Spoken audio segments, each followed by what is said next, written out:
Okay, well, we'll just get started here real quick. And Sally, please feel free to stop or interrupt or whatever for questions, because you know, um, we want to think that'd be more meaningful. Um, so we want to talk about like how, because the whole goal is to produce a nice biocatalytic tool, which is an cytochrome, which is going to be a cytochrome P450 enzyme that we're working with. So like we wanted to kind of talk about that, both actually practical aspects of what you might be doing and more sort of theoretical background. But if you've had any biology background, I'm sure you've heard the general idea that uh, the the like all the proteins that like any organism produces from the ribosome, that's excuse me, that's translated from the RNA data or its sequence, and that RNA sequence in turn comes from the complementary DNA, um, and that making of RNA sequence that's complementary to the template DNA that would be referred to as transcription. And sort of the um, practical thing that we have to consider from just this fact, these facts would be that, your ribosome is going to make your protein or peptide from by stitching together amino acids. And so we'll talk about how we're going to supply the DNA and that kind of stuff. But the other thing that has to be there is, of course, abundance of amino acids in the growing media. So that's why we have to typically make these nutrient-rich soup that bacteria grow in. And one question about this, of course, is like when does the organism know? When does the cell, whether it's a human or bacterial cell, when does it know to specifically express a particular protein? By the way, this whole process of transcription to translation to make protein, that would be referred to as a translation um, thing, event. And um, like when does the cell know to uh, e express? This whole thing would be referred to as expression of a protein, and that's it by regulating each and every gene. So gene would be like a set of DNA sequence that would ultimately code for uh, the amino acid sequence in a functioning protein. Um, in like eukaryotes, like humans, this is done differently by like introns and different things. But at least for bacteria, like a pretty common gene regulation uh, process is done by a repressor. Like if there's a repressor protein in this cartoon, its repressor would be this like green thing, and then this blue, like light blue thing is your DNA, and like we're just gonna say 6, 7, 8 are genes that could be expressed if the bacteria needs the corresponding proteins or enzymes for whatever reason. But, presumably they don't always need those, right? So like when those genes or when those proteins are not needed, it would be kind of a waste of resource to keep expressing these genes. So there's a repressor that represses um, the expression of these proteins or these genes, and that'll be bound at what we would call an operator, because that operator's gene sequence, or I shouldn't say gene sequence, so operator sequence in the DNA. So these are still made of those nucleotides A, T, G, C, and whatnot, and that operator sequence is just so designed to bind to a repressor protein, and repressor protein represses the expression. Now, so this is the normal situation. So the RNA polymerase cannot start making mRNA copies of these. But what happens if there's compound that sort of controls this repressor binds to it. If this compound binds to the repressor, um, when a molecule like tightly binds to a protein, often that results in like the change of shape. So once the repressor changes its shape like that, it may no longer want to be bound to the operator, and then it gets released. And once that gets released, these genes are like free, fair game, right? Like the RNA polymerase can bind at the promoter and start making making mRNA copies of these DNA sequences. So in the bacteria, one of the first such gene regulation was discovered with their physiology that has to do with lactose metabolism, because they usually want to metabolize glucose. That's their choice. But if they're starving of glucose, they might want to start metabolizing other carbs like lactose, which lactose, especially allolactose, is what was known to be the like allosteric releaser or inhibitor of this repressor. And allolactose looks like that. In molecular biology, we often use IPTG, which is a compound that looks like this. So like one of those rings is replaced by this isopropyl sulfur group, and that's supposed to mimic allolactose, and then it still binds to the repressor or lactose repressor. So it still does the job. And so that's how like these genes are regulated. And that's kind of key to remember because IPTG is some artificial compound that we can introduce to essentially activate the expression of a particular genes of interest that we want to be expressed into proteins selectively if we put these lac promoter and operator in front of it. So that's kind of a key idea.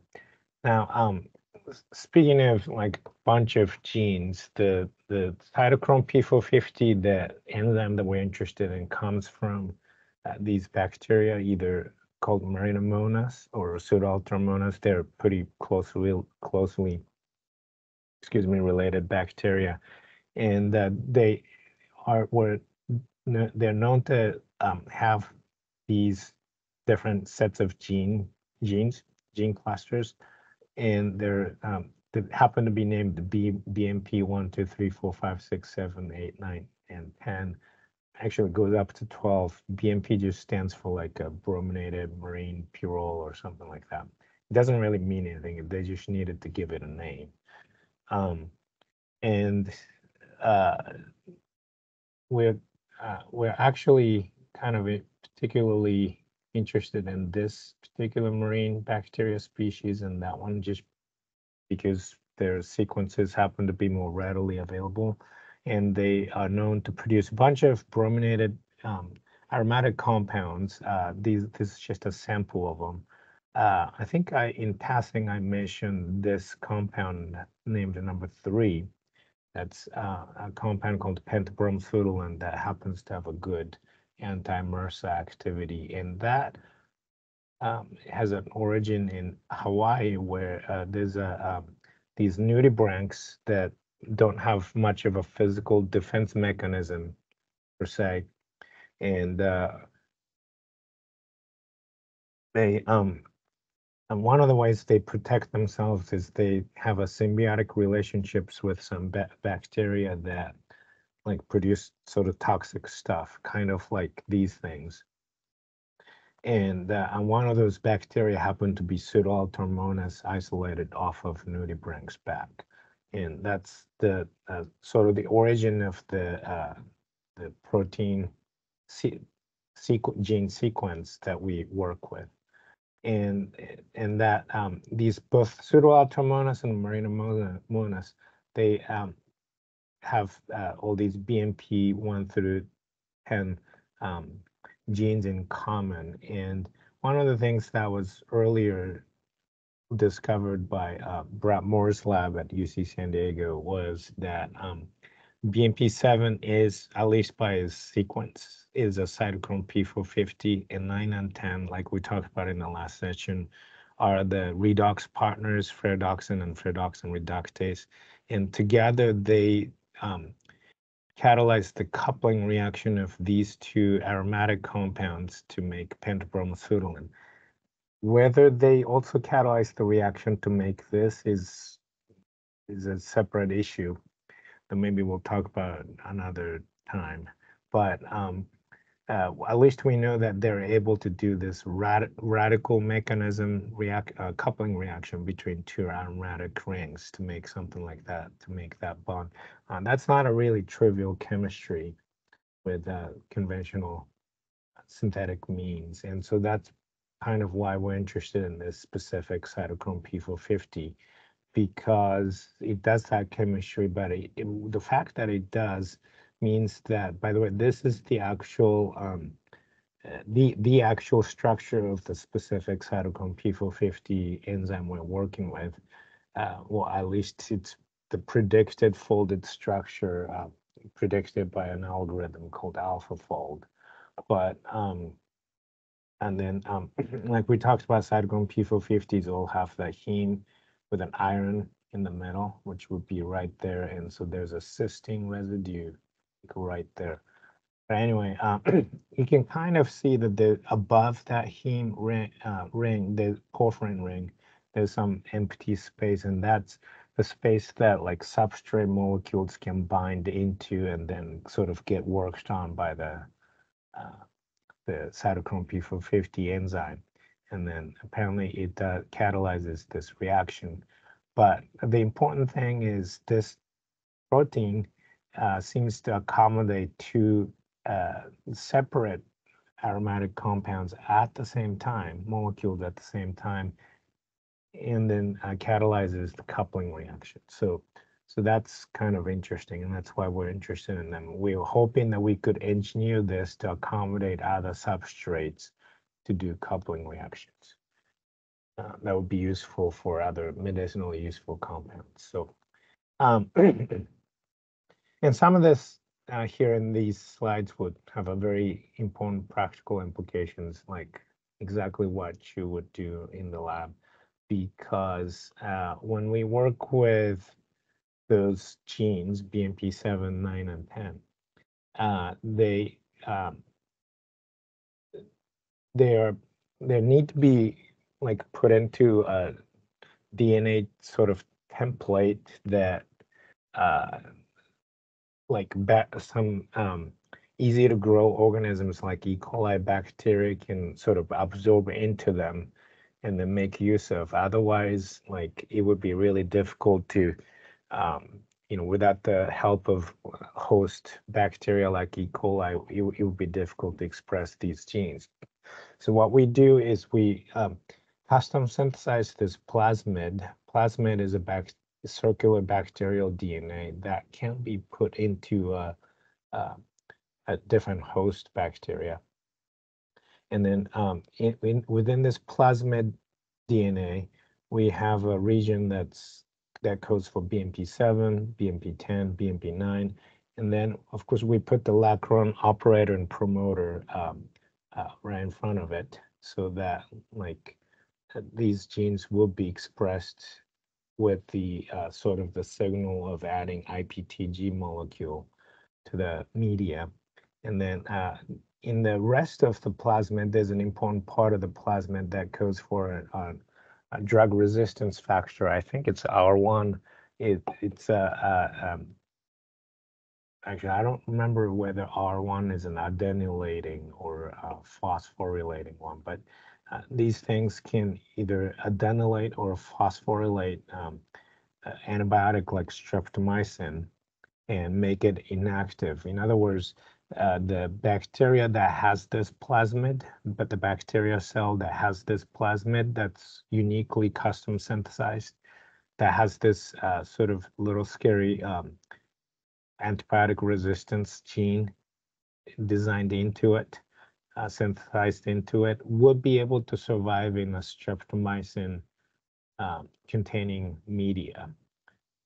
So that becomes kind of important later when we talk about transformation. But anyway, and another thing about the Marinomonas mediterranea bacteria derived the BMP7, 9, and 10 sequences that we work with is that we put them all, and there's not technically rhyme or reason for this, but just because we put them in all the same plasmid. So if you get a E. coli host bacteria that has this plasmid, we just have to work with that bacteria, and then that bacteria alone can produce BMP7, 9, and 10 proteins. So that's Marinomonas mediterranea.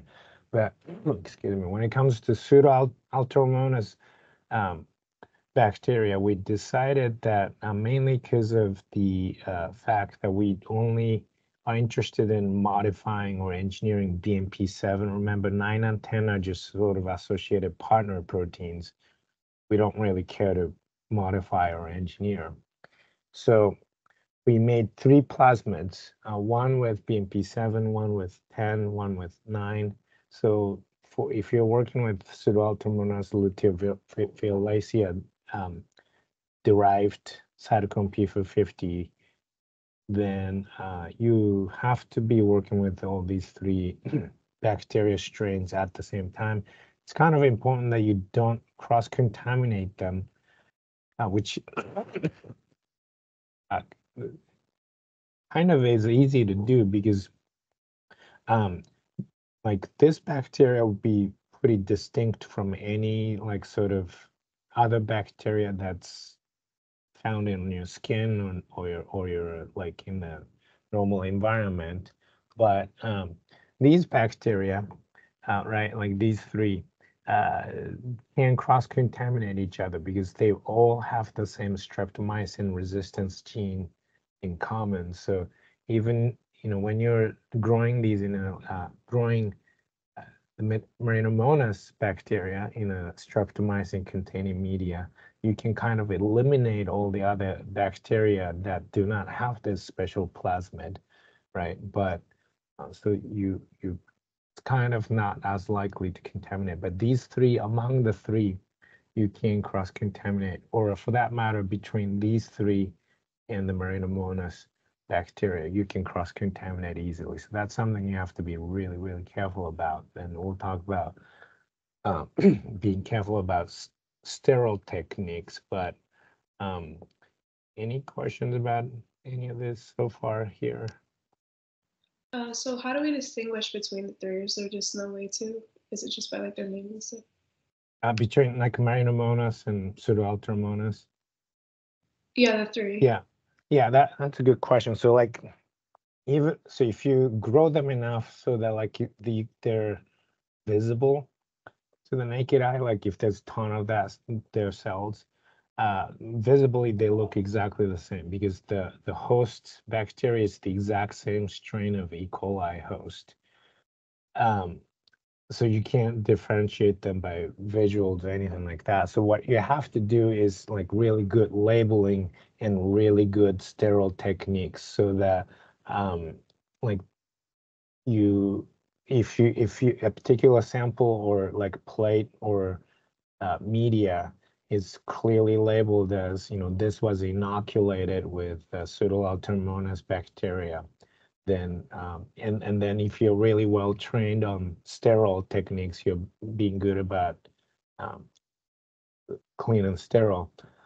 Which, by the way, we'll talk about that separately because that's a little different than having like a good personal hygiene. It's like a totally different level of like cleanliness you have to have to make sure that you don't cross-contaminate bacteria. So um, uh, anyway, so yeah, it's just based on labeling of like what you inoculated your plate or whatever with, and then just knowing that we all hopefully are using good sterile techniques. And that's kind of a scary thought because if we are not practicing good sterile techniques, it could be all cross-contaminated, and then we won't know what the heck we're working with.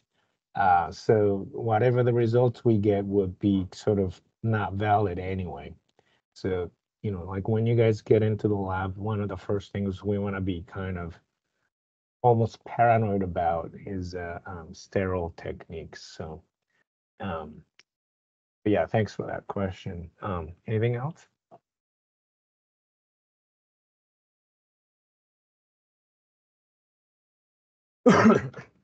So,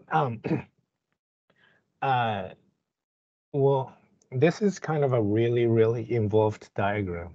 I forgot to cite the reference, but once this is, by the way, like kind of another cartoon of a plasmid. Like we'll talk about this bit a little later. But once you have a plasmid that has your gene of interest and everything else, and it's ready to go, what you want to do is you put this in your, like we've been saying, in host E. coli cell, because these are really easy to grow. And you can buy a host E. coli cell that's not pathogenic, like unlike the E. coli that sometimes you hear about on lettuce or something that can cause food poisoning.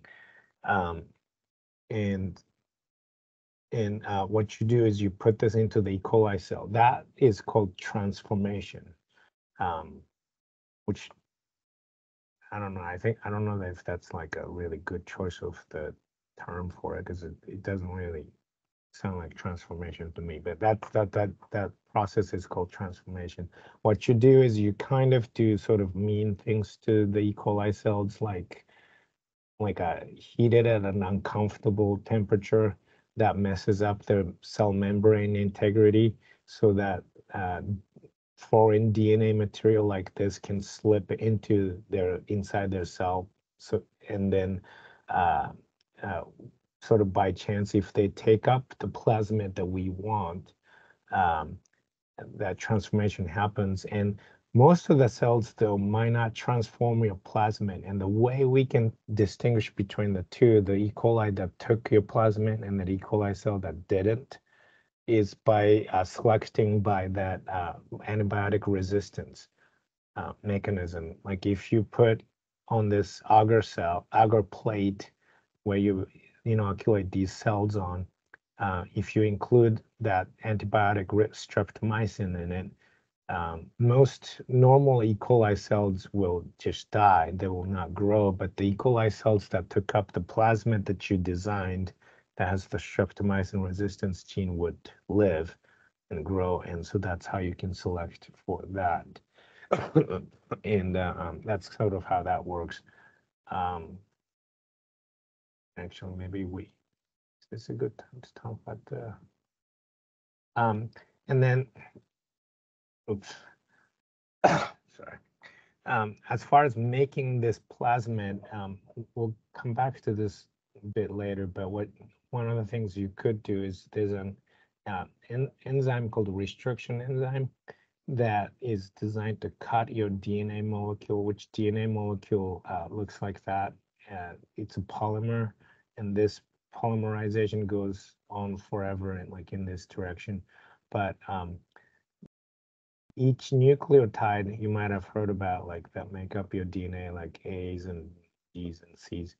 Uh, like this would be the T or thymine nucleotide. Uh, each of those is linked together by this phosphate ester linkage, and that can be hydrolyzed by a hydrolyzing enzyme called a restriction enzyme. And restriction enzymes can hydrolyze at a specific sequence of DNA. And so what it does is it can cut at a specific part of the plasmid, if you know the sequence, and then it leaves what like molecular biologists would call the sticky ends, because it cuts a little bit more on one side of the double heat, two-strand DNA, but cut leaves behind some sequence of the other strand of the double strand DNA.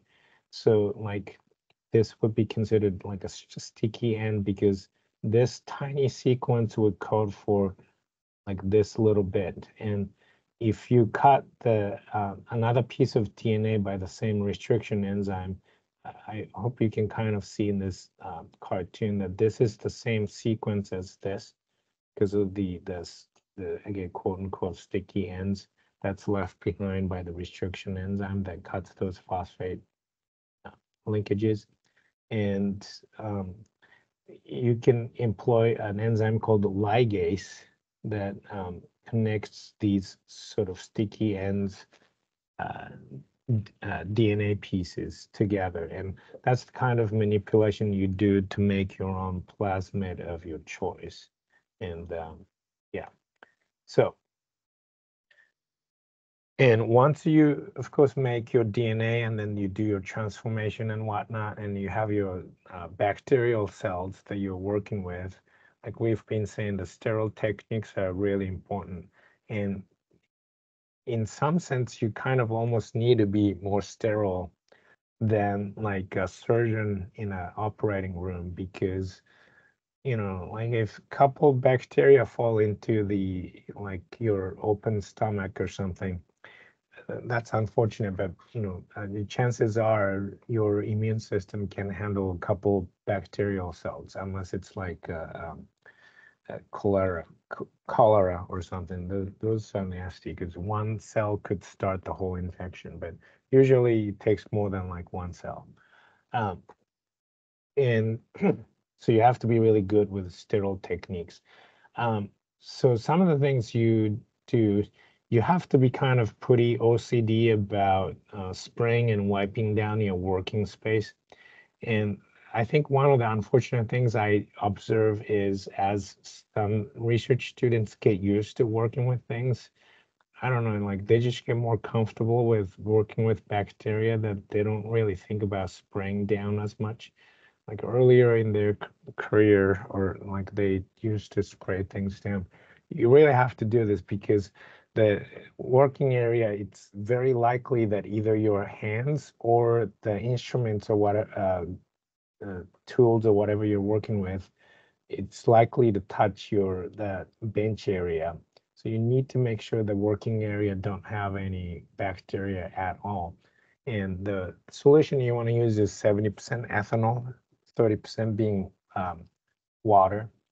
And the reasons for that is like water alone, like you can imagine, it's not going to kill any bacteria, which by the way, water alone and wiping things down, that takes care of cleaning most of it, but there's going to be some residual bacteria that's smeared and you want to kill them. And the best way to kill is not to use 100% alcohol because that tends to be too lipophilic and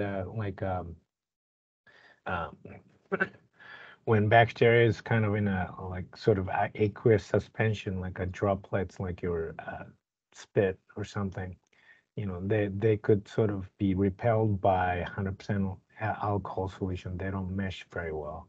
So you want to have a little bit of water dissolved in there, and that seems to do the trick. 70% ethanol bottle, and those are kind of everywhere in the lab. And then you want to use that, and especially for you guys, high school students, when you're starting out, like one of the sort of like a chore type tasks that you kind of want to do to help out other research students, as you kind of get more familiar with things. Like one of the jobs might be for you to make that 70% alcohol bottle.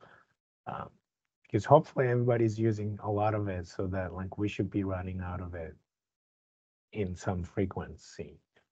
But anyway, whenever you work with anything, you should spray your gloves, which you should be wearing like gloves, right? Your typically nitrile gloves, and that you want to spray your gloves and then kind of sort of pretend like you're washing your hands to sort of smear that 70% ethanol all over the gloves to sterilize your gloves, and then like you pipette things a lot. That's going to be true for everybody. Um, so the pipette is like, I wish I put a picture of pipette in here, but the pipette, the bottom part especially tends to touch the inside of a container that you pipette out of. I hope that makes sense. If you can imagine like a sticking a pipette into a container, the sort of the tip part of it, close to the tip part of the pipette tends to touch the inside of a container often. So if that is not sterilized, as you can imagine, that's probably the most common route of cross-contamination. Um, that can happen. So like you need to sterilize that by spraying that 70% solution. And anything that's open to the air too long, you can't consider that to be sterile anymore because, bacteria is like very fine dust particles that's even finer than dust particles. They can, without being visible to us, they can settle, fall into things. So you don't leave things open to the air too long. Um, so sterile things like sterile pipette tips or sterile microcentrifuge tubes, those things are always covered with sterile foil or sterile lids or something like that. And they're covered for a reason. So you don't want to like open them for too long. Okay. um, and then not touching things. I know that sounds pretty obvious, but like I forget the statistics, but we touch our phones like 10,000 times a day on average, and then like your face 7,000 times a day on average, or something like that. Some disgustingly huge number.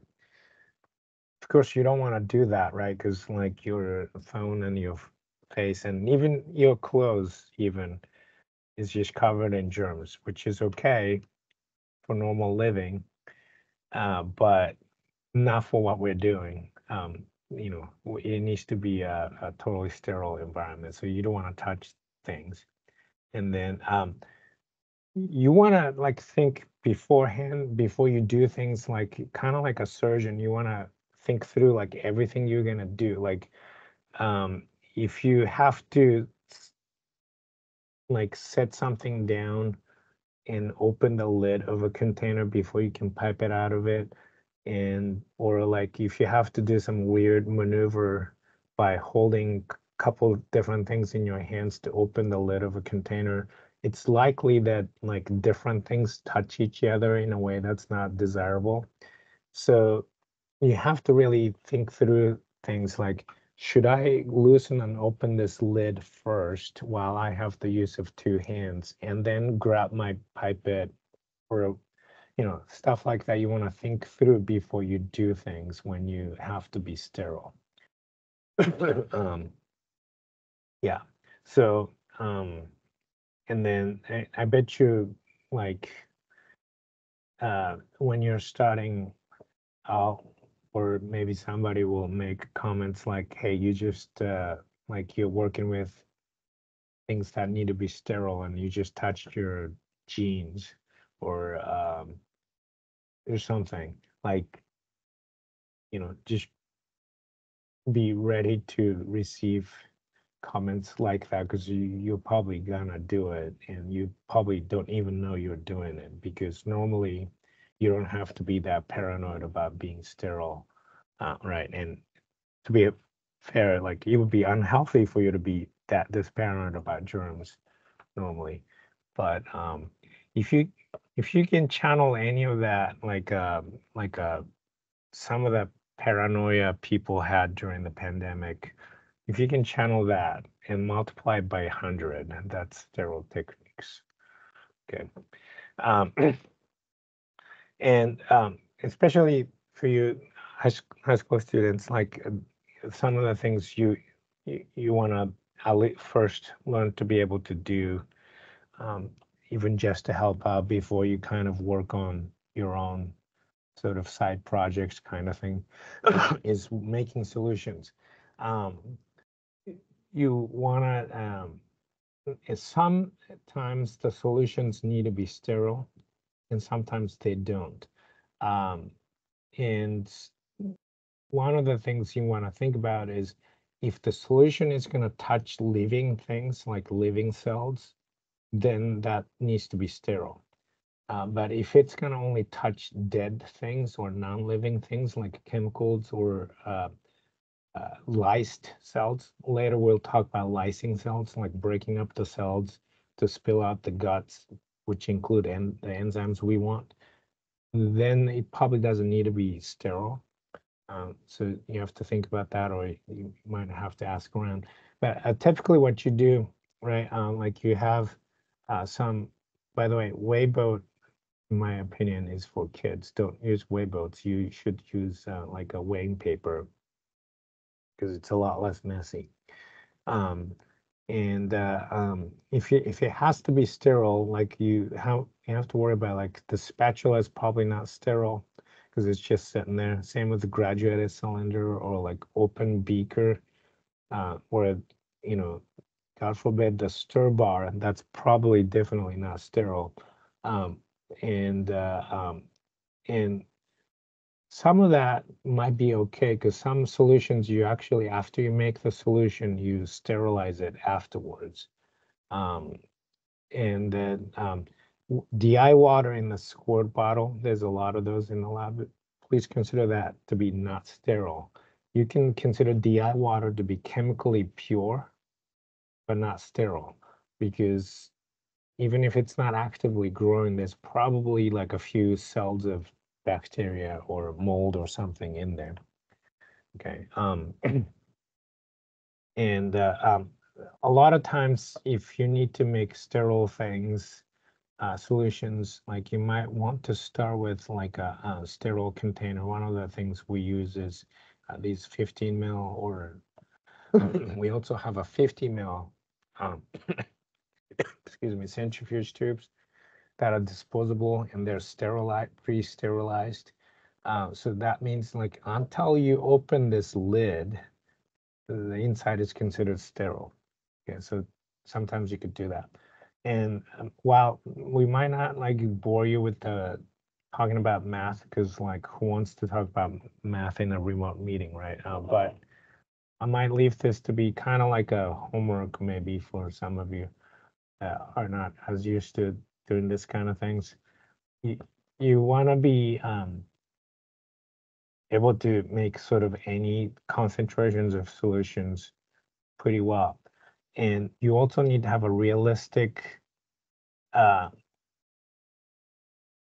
idea of like how best to go about it so that A, it's gonna be somewhat accurate, but also B, you're not gonna have to make a ridiculous amount of the solution. For instance, like if you need to make a final solution of 5 micrograms per milliliter of NADH solution, and you just need 200 microliters of it, right? Excuse me. That's less than a 1 mil. So like that's like a 1/5 of 1 mil, 1 milliliter. I hope that makes sense, 200 microliters. So you only need 1 microgram of this NADH. So if your proposal of how to make this is to weigh out 1 microgram of NADH and add it to 200 microliters of water to make 5 micrograms per milliliter, which it would be if you could do that. But that's not the right way to do it. And does anybody know why that would be a wrong way to do it? Like weighing out a 1 microgram, putting it in 200 microliter of water to make 5 micrograms per mil.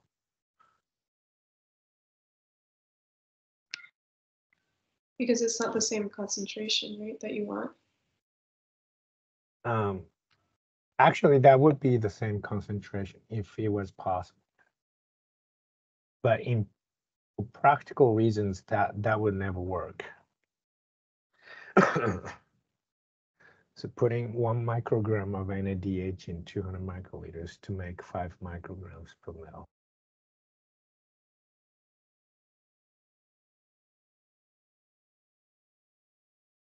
So the um, the core of the issue is the limitation of like what you can actually realistically weigh out on a balance or scale like this.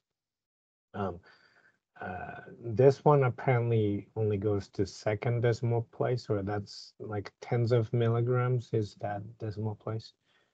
So like that would never weigh out like micrograms, right? Like it could weigh maybe five.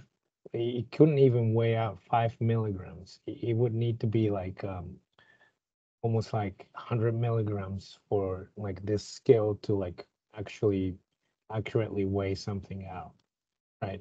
Even 100 milligrams is a little iffy for this specific scale. So no scale that we have, or really anybody has, could ever weigh something small like 1 microgram. The best scale we have could weigh like a few milligrams kind of accurately. So that means you cannot make this directly. So that's why you would make like a more concentrated stock solution, like maybe at 5 milligrams per mil. And because and then 5 milligrams is kind of almost the low end of what you can measure accurately.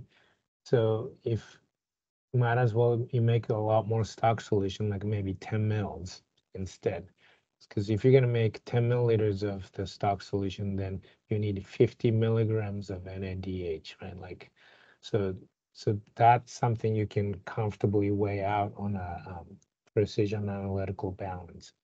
So you can weigh 50 milligrams of this stuff, put it in 10 mils to make 5 milligrams per mil solution. And then you would do a serial dilution to dilute it down to this concentration. So kind of as a homework for maybe especially um, the two of you, Jocelyn and Sally. So, sorry, I hope you don't feel singled out, but because um, I think everybody else probably has done something like this. Actually, maybe for B as well. So maybe the three of you, like you should try to figure this out, like how you would do the serial dilution, like in a practical sense, not just theoretically, but like exactly what kind of things you would use. And then to add the sterile dimension to this, how would you sterilize something like this? One way you could sterilize things is to like boil it or put it in what's called autoclave, which is kind of like a pressure cooker. It heats steam at 120 degrees Celsius above the boiling point because it's under high pressure. Water boils like at a higher temperature. And that's one way to sterilize things. But something like NADH is a very fragile molecule. So like if you autoclave NADH solution, it'll be degraded. So that's no good. So that would not be the appropriate way to do it.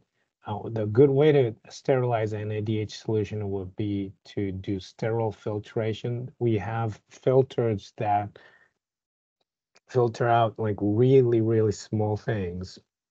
And the pore size in that filter is so small that a normal bacteria cannot get through it. So if you filter it through that sterile filter, all the bacteria get caught. So anything that gets filtered out through that filter would be considered sterile. So that's what we would do. We're speaking of working with bacteria. Um, when you work with them in like a liquid media and then grow them, uh, you often need to know how, like, what the cell density is, like how many, like how much it has grown, and to measure that, typically we do what's called OD600 measurement, which is in the visible wavelength. Um, because 600 nanometer is like right around here, like the yellow orangish color. Anything that's a lot longer would be like infrared. Anything shorter would be like UV and whatnot. But anyway, we measure the light wavelength at 600 nanometer. That's called optical density 600. And what we do is we have a sample, and then there's like a light source that emits light at 600 nanometer, that yellow orangish uh, light, and then goes through your sample, and the detector detects it and then tells you like how much light was detected as opposed to how much light was emitted. And the difference is what's absorbed by your sample. And then cloudier your sample is, the more light it absorbs, right? And the cloudier your sample is, the more cells you've got. So a lot of times we need to know the OD600 value of a media that you're growing. And you need to be able to kind of translate that into the actual cell density, like how many cells per milliliter your growing culture has, like, so that's a calculation you often have to do. So I had to give you like a homework, but here's another homework problem for you. Uh, it's known that for E. coli cells, this is from the experimental results. In the literature, we know that the optical density 600 reading of 1.0. This is kind of like a relative absorbance number. So this absorbance number that your spectrophotometer spits out doesn't have a unit because it's a relative value, like between the original light amount and the detected light. So OD600 would have a number that's without a unit, like 1.0 or 0.5 or something like that.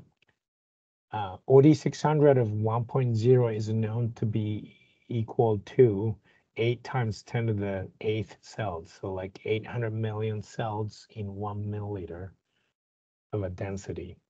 Okay, so given that, you might need to write that down. Like if you had 500 microliters of OD600 of 0.435, that's the number you got from spectrophotometer. And then we need to put just 100 cells from that solution by like putting like a something like 2 to 20 microliters, so something like a 10 microliters of solution, and then you put that on a plate, and you want that 10 microliters to contain only 100 cells. So that requires some serial dilution, meaning like you dilute it once and then you have to probably dilute it again in a series. Because if you put 10 microliters to plate 100 cells, that means that solution would only have like 10 cells per microliter. I hope that math makes sense to you. If 10 microliters of suspension contains 100 cells, 1 microliter would contain 10 cells. So that's quite a bit more dilute than whatever this concentration is. So how would you do that serial dilution in the lab? Um, that's like this is really just like math problem, but like it's good for you to have thought about this. So maybe think about that and then see if you can figure it out. And of course, it's not a test or anything. So like if you get stuck, please reach out to me or any of us for help. Um, anyway, so that's some typical mathy stuff you have to do.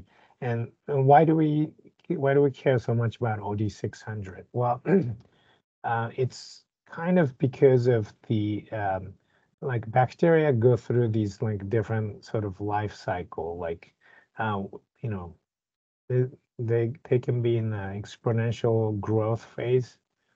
I guess like an analogy would be like that's when you're like a teenager or something. So good for you when you're young. And then like I don't know like how old I am in bacterial years, but they eventually become stationary and then they just kind of don't do anything and die eventually. That's kind of their life cycle. A lot of the like good work we want them to do, like expressing proteins of our interest, that only happens significantly during their exponential growth phase. And then the middle of that is usually when they're uh, like not have grown so much that they start inhibiting each other's growth. Because once they get so crowded, they start like sort of start inhibiting each other's growth because they don't want to just totally deplete the nutrients and whatnot in the environment and just have to die. And also, like, just by the sheer fact that the nutrient gets depleted once you grow so much. So like once you go past this OD 600 of like about zero point 0.6, it's just too crowded and they start slowing down their whole everything, all their physiology, metabolism. So when we want them to make our proteins and whatnot, we want them to be in their prime, which is OD 600 or zero point 0.6. Now, this is often achieved if you're incubating this at 37 degrees Celsius, which is basically like your body temperature, which is also ideal for E. coli cells. This is usually achieved after about 6 hours since the original inoculation. Now, that can present some issues because, like, if it takes 6 hours to get to this, even if you do the inoculation first thing in the morning, like a 6 hours into the day, that's almost towards the end of your day, working day, and then that's when you can start doing things. So that tends to be an issue. Sometimes that works out with your schedule well, but sometimes it doesn't work very well. So sometimes what we do is we just let this grow out to overnight growth, which would kind of put you to like about here, like after 16 hours of overnight growth, then that's obviously not in the exponential growth phase.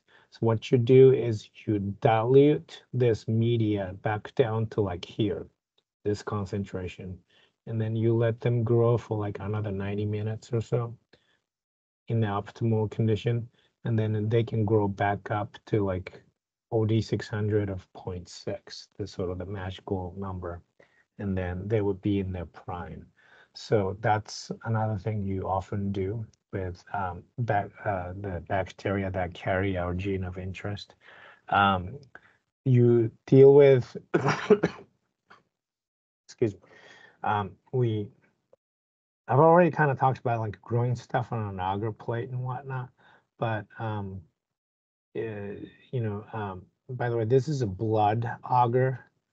So the agar plates that we typically use as an LB nutrients media broth. It doesn't look like this color, but that notwithstanding, like this is a typical like agar plate appearance, or at least the colonies would look like this. Um, and the same bacteria, if you put it in a liquid media and then grow it and then gets cloudy, it would kind of look like this.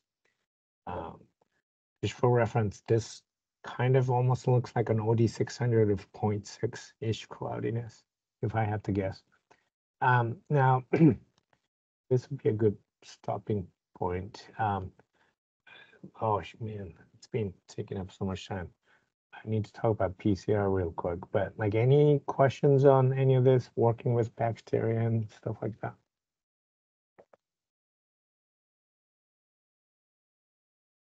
Or any even complaints or corrections if any of you experienced people are on the call? If not, so going back to maybe this diagram, like sometimes we is PCR amplify our DNA or whatever, but remember we want to modify our cytochrome P450 enzyme a bit. So one of the ways we do that is through a process called error-prone PCR. You could do it through a number of ways, but usually the method we employ is to add manganese chloride, which kind of gets mistaken for magnesium by DNA polymerase, because DNA polymerase needs magnesium for it for the process to work well, and manganese has a slightly similar property enough that it can get incorporated into that DNA polymerase complex, but then it doesn't work right, and so it could introduce some error when the DNA polymerase is making a complementary copy of the original template. And so if you do an error-prompt PCR off of your plasmid, this is your gene of interest, and then, oh shoot, I forgot to make a slide about PCR, but you guys could probably look that up somewhere. Basically what you do is you take, by the way, it doesn't work if this is circular, so you have to like linearize it. You cut it with restriction enzyme or whatever, and then what you do is you need to put in a primer. A primer is like a tiny piece of DNA that contains part of this sequence, like maybe just this little bit, and then it's complementary to this end, and then you heat this stuff so that like the two strands come apart, and then you cool it, and when you cool it, you put in enough primer DNA pieces so that primer DNA pieces like attach to the other strand more quickly, and then once you cool it, the DNA polymerase starts working and then starts filling in the gaps from starting with the primer and then goes all the way to the other end, which is also kept with a particular sequence. And then and then like you heat that again so that the newly made copy comes off, and then when you cool that again, the primer can attach to the bind to the original template, and you repeat that cycle. That's called the PCR reaction. And you do that to make your like many copies of the DNA. And when you do under like this kind of condition, and then you can introduce errors. So let's say in this cartoon, the red are the errors. And then remember the restriction enzyme that like leaves a sticky ends. And then you introduce those sticky ends or whatever, and then like you ligate that back into the also double digested vector, which is just a fancy word to call the original plasmid that has everything like the antibiotic resistance gene and stuff like that, except for the gene of interest, in our case, cytochrome P450 gene, that hopefully carries some errors in it. Now, some of the copies are not going to carry any error, but most of them are probably going to. Probably all, but who knows the exact error efficiency. And then that gets put into the plasmid, and then this gets transformed into the E. coli host, and then you grow that, and then you cause the E. coli to express the protein. Remember, you add things like IPTG to make that work, and then that's the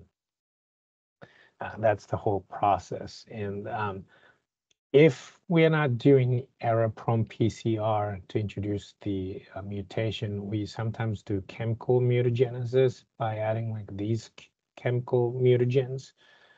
That tends to cause these mean things to the DNA that results in these types of mutation. Like usually the most common is base pair substitution, meaning like a single nucleotide gets swapped out.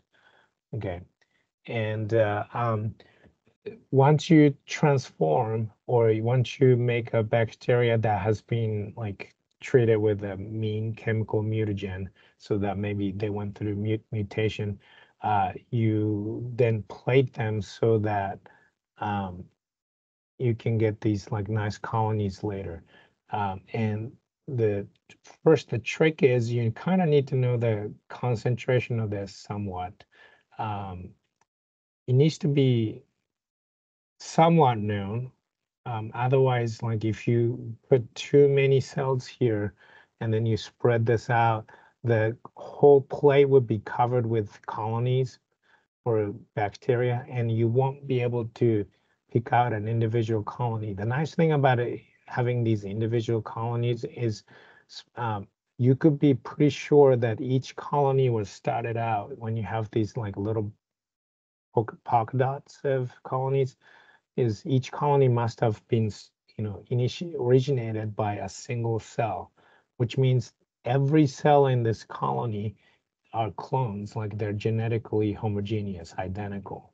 And in science, you need to be working with the known things. So like we can't just, scoop a gulp of some goop of cells and hope that they're going to do something. You need to know that the cells you're working with are all have the same DNA sequences. So that's kind of important. So that's why you kind of need to know the things like OD600 and stuff like that, or at least have some estimate of the cell density. And then typically the volume of liquid that you should put on an agar plate like this size should be like I don't know, like a few microliters to 100 could be okay. 200 microliters is often a little too much. Once you spread that and you flip it upside down, you could drip, and you don't want that. So that's the volume range you're working with. And then you make these like a glass spreader to spread this around. And you can't see the cells, so like you kind of have to use your imagination, like what you're doing, but you need to be thorough and spread it like evenly and randomly. Otherwise, you'll have clumps of like blankets of cells, and then those will be useless. So you kind of need to practice this kind of technique, I think. You make this by like bending glass pipettes with Bunsen burner flame, which is kind of fun. Anyway, so that's what you do. If you are ever interested, or if you ever heard of Instagram or YouTube, a really good channel to follow. Like if you want to like see some of this in action, is her channel name is like, I think it's called Bumbling Biochemist or something. She recently got a uh, like a professor job at a primarily undergrad institution like Waynesburg. Um, so she doesn't make as many videos and Instagram posts. I guess she's busy, but she still does. And she has like really, really useful how-to videos about like even little techniques like how you should spread things on the plate or stuff like that. Highly recommend it. Um, Once you have these each individual colonies, it's very likely that each of these is genetically distinct, especially if it's through error-prone PCR.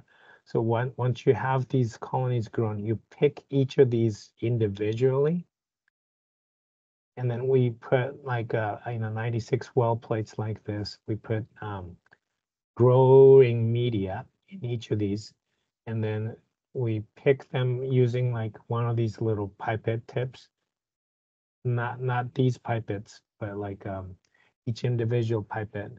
And then you nick the colony, and then you inoculate each of these separately. And then as you can imagine, this whole time you need to be practicing good sterile techniques and not cross-contaminate between the wells, because then who knows what cells we're gonna have, right? So that's something you have to be aware of.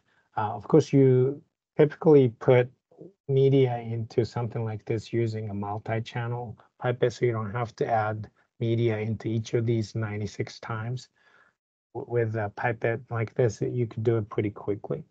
But you have to think about the order of events, like because everything needs to be sterile, so you should put your media in here first before you start doing any colony picking and inoculating. While this whole plate is still sterile and stuff like that. So that's some of the things you have to think about. And then once you inoculate these and then grow them, like, after you grow them, I remember you have to add things like IPTG to express the protein and different things. And once you express the proteins, By the way, for that, it's not just IPTG, but you need other things like 5-aminolevulinic acid. Remember, they need to make heme molecule based on our discussion yesterday, and different ingredients, right? So iron. So you need to add those things as well. But once your cell makes, which by the way, sorry, this is not, somebody might say, hey, dude, that's not a bacterial cell because it's a nucleus. I know, but whatever. Once your cell is grown and then hopefully they made your protein, uh, you need to release the protein so that we can use it in a reaction. So that breaking up the cell membrane process is called lysis or cell lysis. One typical way to do that is to use detergents, which are basically the same thing as soap.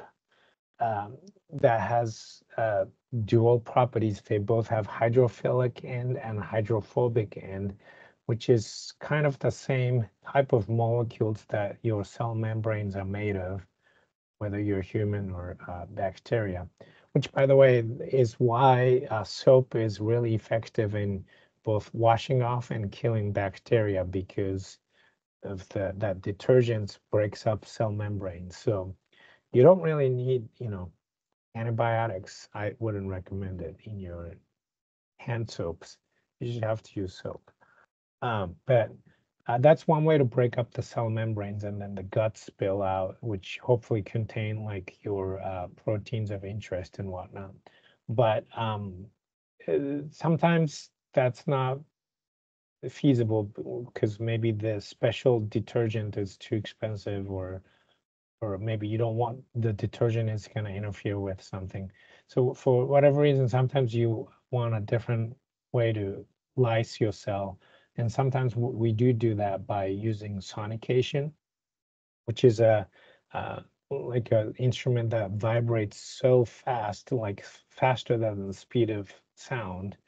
And that creates, of course, like a friction between things, and that gets sort of hot enough that breaks up the membrane in a microscopic way. So that's sonication for lysis. But once you lyse cells, the guts of these things, especially like proteins, once it's outside of the cell, tends to be very unstable. So that's something you need to keep in mind in practice. In practice, that usually means the lysed content never should be left at room temperature. It should always be like sitting on ice or refrigerated. And hopefully that protein does the chemistry that we want to make these medicinally useful compounds, those tricky chemical bonds. Right. And so that's the goal. And then the reason why we modify the gene through, remember, things like error-prone PCR and whatnot, is because we want them to catalyze a reaction that by nature these cytochrome P450s don't catalyze. And then like we want to introduce that weird error, specific error on purpose, or random error, and then uh, we express the proteins. And then the reason why we do this in like 96 well plates is because from each of these, we could get potentially each different cytochrome P450 protein that's different, theoretically. And we want to test those against the uh, compound substrates that we're working with, right? Like each of these could be different proteins, and then we screen them. And if they show that they have the desirable chemical properties, catalytic properties, then we take that cell and then we use them. And so that's sort of the goal. And then we want to make sure that and like the maybe especially this space is modified so that maybe natively it only accommodates these things, but oops, maybe it can, like these other non-native compounds can fit into that area.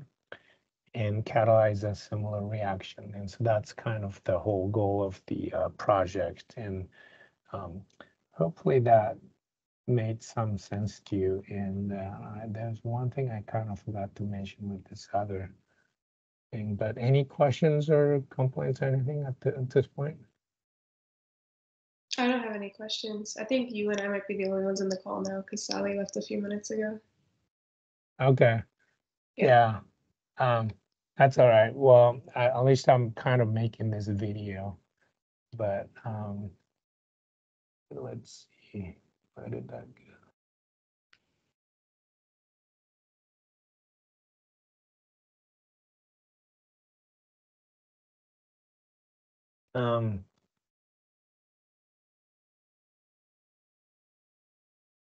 So one of the things in practice you'll do a lot is it especially like for you specifically, Jocelyn, like you want the first time like kind of moving away from sort of like a doing like more chore-ish stuff to like maybe working on something.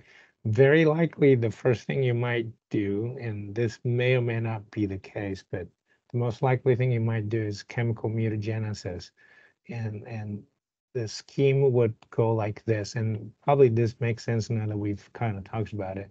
Like you would add in your test tube of growing media of cells mutagen compound, and then you let them like incubate for a while, like 90 minutes usually, and then you centrifuge it so that cells accumulate at the bottom, and then this supernatant contains the mutagen and whatnot. And then so you discard that, and then you add fresh media, and then you let them grow again. And then and whatnot, and so that they're recovered, but with mutation. And then you dilute this so that you get the desired cell density, after you measure OD 600, so you know how concentrated this is. And then you plate about 100 cells because you want about 100 colonies per plate. Any more colonies per plate, usually it's too overcrowded. And so measure the density, do serial dilution. You aliquot just means like a small part of this. You plate small amount of that, and then you incubate that at 37 degrees overnight, and then you get you these colonies. Each of those gets picked into 96 well plates, and then that gets grown for a day. And then to get it into exponential growth phase, that's usually followed by dilution and then growing again for like another 90 minutes. And then you add your expression reagents so that those grown cells can make our protein of interest for 24 hours. And then the next day you lyse the cells, and then you add reaction starting materials or substrates to them. And then you let them react overnight, and then you extract with organic solvents, and then you take that to LCMS analysis the next day, and then see if like maybe like this particular colony's enzyme produced a protein that really, really worked well to produce the LCMS detected product in high yields or something.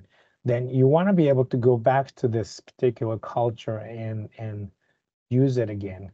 But remember, like at this point, you lyse the cells. That means you killed all the cells, so there's nothing living left. So one of the important things in practice that you have to remember is you make what we call a copy plate before you lyse them or express the protein. You take a little bit of each of these um, liquid media and then put them into a copy plate with growing media so that they can be kept alive. And and but they're in the same orientation. So if you know that this well was the good mutant, then you can go back to the copy plate and then know that that's the mutant that we want to keep and move forward with and whatnot. So anyway, so that's but that's all of it. And thanks for sticking around, Jocelyn. I appreciate that. But It was very informative. Thank you. And what was the name of the YouTube channel that you recommended? I think her thing is called Bumbling Biochemist. Okay, yeah. Yeah. So yeah, I'd recommend that. But any questions about anything? Um, no, I don't think so. I think I was just a little stuck on the dilution problem, the first one. Yeah. I think I just need to go over how that works, like a dilution. I can look over like a video or something now. Yeah.